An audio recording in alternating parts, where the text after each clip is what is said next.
Hello everybody, my name is Chase here. Considering the fact that I waste my life away playing video games and watching ChacePlayz videos, I'm a little behind my rent, but not to worry. I've decided to cover the cost of my living space by looking for rupees in my mother's really expensive china.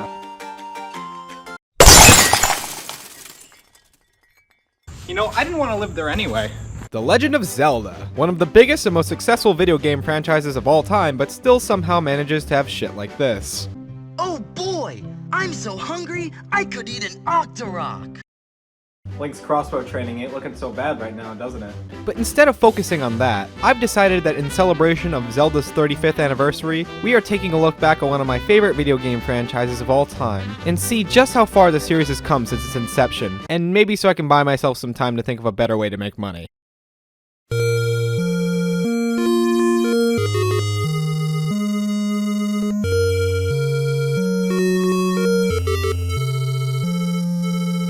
The original Legend of Zelda was first released in 1986 for the Famicom Disk System, and later for the Nintendo Entertainment System, created by Shigeru Miyamoto and Takashi Tezuka. The plot goes like this. In the Kingdom of Hyrule, there exists the Triforce, 3 golden triangles that contain incredible power. One day, this weird pig monster, known as Ganon, stole the Triforce of Power looking to take over and rule the kingdom. In an attempt to stop Ganon from invading her world, Princess Zelda broke the Triforce of Wisdom that she possessed into 8 pieces and hid them throughout the land. There's also a Triforce of Courage, but it has absolutely no role in this story, so it's kind of a dual force for now. Anyway, a young boy named Link, or whatever you decide to name him, decides to help Zelda by reuniting all 8 pieces of the Triforce and bringing the fight to Ganon in Death Mountain to save her. I would like to add that all of this comes from the game's manual. There's a story synopsis if you let the title screen play, but it's a little messed up. Many years ago, Prince Darkness Ganon stole one of Triforce with power. Good old early NES translations. Making you think you have dyslexia since 1983. Something I didn't realize about this game until recently is that the entire game actually takes place in Death Mountain, which actually makes sense as the only inhabitants are monsters, pigs who give you money for some reason, and creepy old men who live in caves.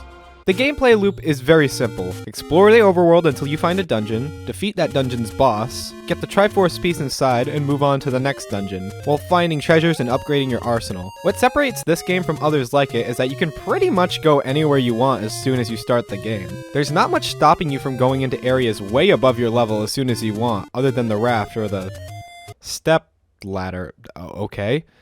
It's not as crazy as it sounds though. While you can enter dungeons in any order you want, you still need the items from previous dungeons to complete them, even when it's not very clear. Like seriously, how the hell am I supposed to guess that you have to give this random piece of meat that you buy in the shop to this guy to continue with Dungeon 7? All he says is grumble grumble. Sorry, I don't speak Italian. The game does give you a map in the upper left corner, but it's not exactly detailed. I mean, it is better than the original Metroid, which gives you fucking nothing. But other than that, the game doesn't give you a lot of direction on where to go or what to do. And because of that, if you're planning on playing this game yourself, I strongly recommend you using a detailed map to see where things are and how to get there, so most of your playthrough isn't just aimless wandering around the land. I mean, when you've been kicked out of your mom's house for smashing china, how much more dignity can you lose, really? I will say though, when you're using a map, the game is actually quite enjoyable. You may see outside help as cheating, but in this game's case, it's almost like following that treasure map. Whether or not you see that as bad game design is completely up to you. I'm just having fun. Even if that isn't your taste, the game does get a lot more streamlined when you enter dungeons, as you're in a much more enclosed space, so the way forward is usually a mixture of kill the enemies, bomb the wall, or push the block. Some of the dungeons even have weird designs when you get the dungeon's map, like Atari ET or Racism! So I guess to make up for the simple format, everything in these places want to kill you. Like, Zelda must have really not wanted people to get pieces of the Triforce. The first 2 levels aren't too bad, but it's when you reach Dungeon 3 that they introduce Dark Nuts, which in retrospect sound like a really interesting porno. They can only be damaged from the back or the side, but they won't stop moving and they hit like fucking trucks. And the blue variety take forever to kill.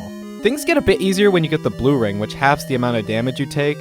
But then they introduce Whiz Robes, and these guys can seriously go fuck themselves. They constantly teleport and shoot magic blasts at you, and the blue ones fire them like fucking machine guns.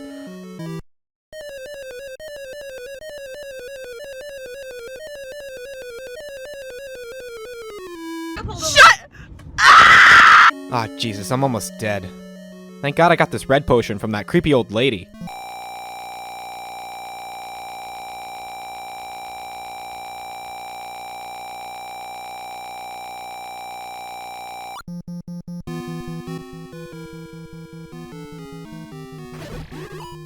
Yep, that's blood. What's funny is that compared to the enemies, the bosses are piss easy. They all go down in a couple of sword stabs. Just look how fast I kill this dragon. Done. Some of them are a bit more complicated, like Goma, who you have to shoot in the eye, but even then, they go down in one hit. This even extends to Ganon himself, but before we talk about that, let's talk about the final dungeon, also known as Ganon's Dungeon. I am going to make this abundantly clear. Use a map. And no, I'm not talking about the in-game map, like an actual map that tells you where to go. This place is fucking enormous, and unlike the other dungeons who you can usually explore around until you find the item and boss, this place has dead ends. And even if you do make it to Ganon, you still need to get the light arrows, which you have to go out of your way to get, because if you make it to Ganon without them, you're not beating him. It's impossible. But when you do get the arrows, the fight is pretty simple. Stab him a couple times, shoot him with the light arrow, and...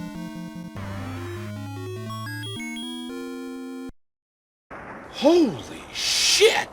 Link fucking eviscerated him. That's hardcore, man.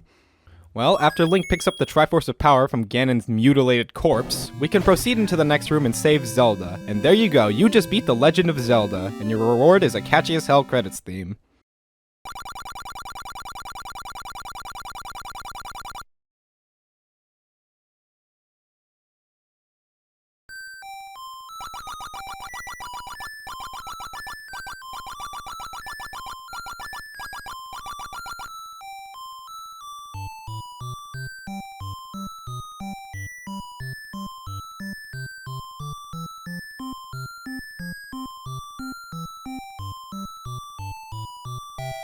While the game today doesn't seem too impressive, it practically created the adventure game genre. And games like The Elder Scrolls or The Witcher simply wouldn't exist today if it wasn't for this game. And that wasn't all it inspired either. This was actually one of the first console games that allowed you to save your progress. And it sold pretty well too, over 6 million copies. So it was a no-brainer that it was going to get a sequel, but probably not in the way you think.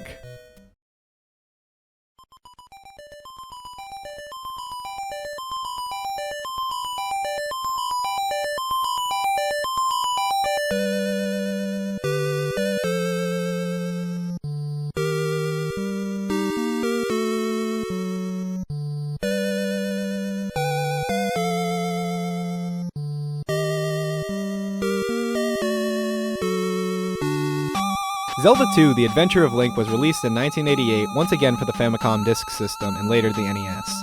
So, the plot. The King of Hyrule is dead, already taking a different direction. Upon his death, his son and the brother of Princess Zelda decided to use this opportunity to steal the Triforce of Courage. You know, the one they forgot about in the last game. Given that its location had only been told to Princess Zelda, the son tried to force the truth from his sister, but she refused. So using the power of the wizard, he decided to cast a spell upon her to put her into a deep sleep, which caused the wizard to die soon after. Kind of counterintuitive, but fuck it. So Link decides to travel to the 6 palaces to reunite these crystals with these altars to gain access to the Triforce of Courage to awaken Zelda once again. I would like to note that while the story focuses on Link and Zelda again, it's not the same Link and Zelda. Yeah, that's the thing about this series. There's a lot of timeline splitting and different incarnations of the same people, and I'm just trying to figure out if I'm getting evicted or not. I am. Well, this is a little different. Instead of a top-down adventure game, we have a side-scrolling RPG, something they would never attempt again after this game. Well, for the most part. When I'm crouching, you can make me do the duck walk. Cool, huh? I think the reason why this game is like this is because Nintendo didn't like the idea of stagnating the formula too early, which is pretty ironic considering the rest of the series. There is still an overhead view for the map, but you don't fight enemies on it. Instead, these black outlines cause you to go into a battle encounter where you fight them, or just leave, that works too. But if you do that, you won't get any experience. Yes, we have an XP system this time, which when you level up allows you to upgrade attack power, magic, or health. I think it adds a lot to the combat and feeling of getting stronger, and you're going to need to feel as strong as you can if you want to survive this adventure. Alright, let's not dance around it any longer. This game is fucking hard.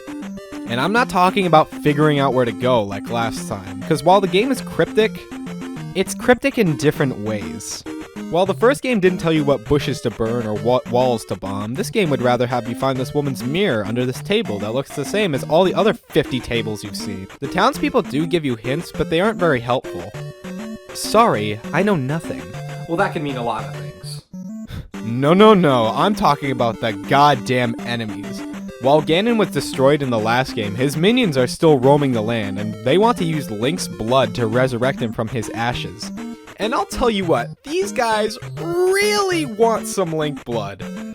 Like, if you thought a lot of stuff in the first game wanted you dead, welcome to Zelda 2, where even the bubbles don't like you. Lizard Men, Disco Orbs, Uno from Yo Gabba Gabba.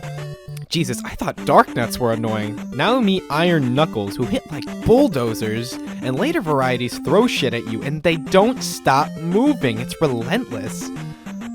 Oh, shit, I got a game over. I guess I'll just try again.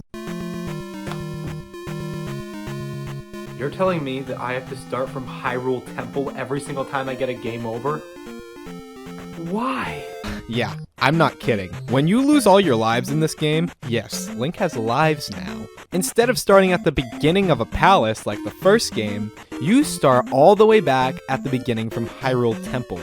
Your progress saves, but you have to journey all the way back to the spot you died, which takes a lot of time, and you deplete your resources even further, meaning you have less of a shot at beating the palace than last time. It's exhausting. Like, Zelda 1 was difficult, but there were plenty of ways to think outside the box and make things easier for yourself if you know what you're doing. Zelda 2? You're going up this shit creek exactly the way they want you to, and that's without a goddamn paddle. These bird dudes in the final palace are easily the worst. They jump fucking everywhere, and you can't even run away because they chase you down like maniacs. Leave me alone! The bosses definitely got an upgrade. They actually pose a threat this time. There's this goofy looking dragon, this iron knuckle with a jousting hobby, or this wizard who makes you reflect his magic back at him. Speaking of magic, we have spells, along with a dedicated magic meter this time. While you get a decent amount of them by the end of the game, the only spells I use regularly are the shield spell, which ups your defense, and the life spell, which heals you, even when it takes a shit ton of magic to do it.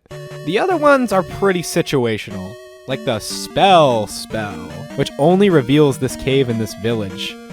And the thunder spell is really only useful for the final boss because of how much magic it uses.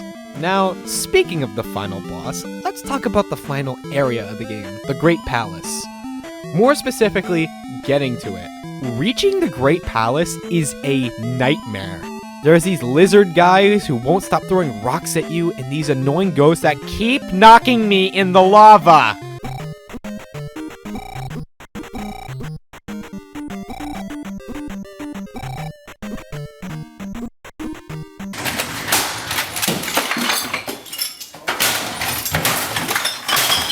Thankfully, the game decides to release its grasp on your nutsack just a little bit. You actually get to start at the beginning of the Great Palace when you die. Why are the rest of them like that? Whatever. At the end of the Great Palace remains Thunderbird, the final boss of the game. He doesn't look that hard, but the rocks he throws at you do so much damage. And you barely have any magic for other spells because you had to use the Thunder spell to even start damaging him. Well, that's it. I've come too far to be stopped by Birdman.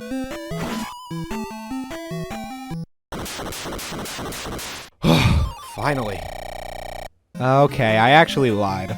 After you beat Thunderbird, the old man decides you haven't quite proven yourself enough and presents you with one last challenge. Your shadow. I don't understand why defeating 7 palaces doesn't prove I'm good enough, but luckily Dark Link really isn't that difficult. Just sit in the corner and whack his ankles. Yeah, it's cheap, but damn it, I got shit to do. These eviction notices aren't gonna shred themselves. After Dark Link falls, you reunite the Triforce and awaken Princess Zelda, ending Zelda 2, The Adventure of Link. Thank God.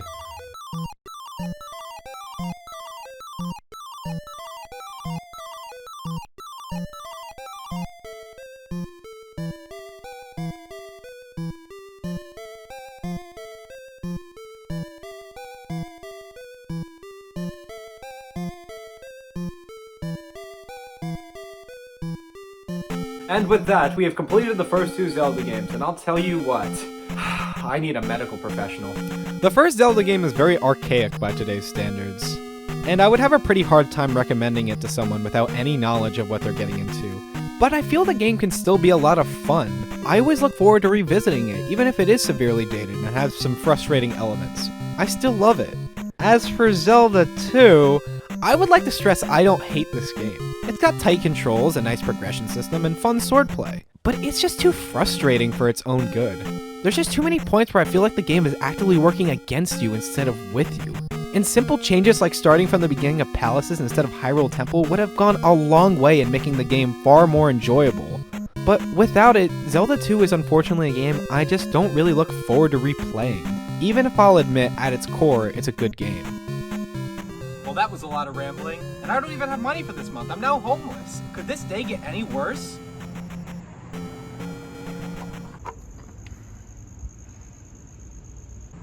Fuck.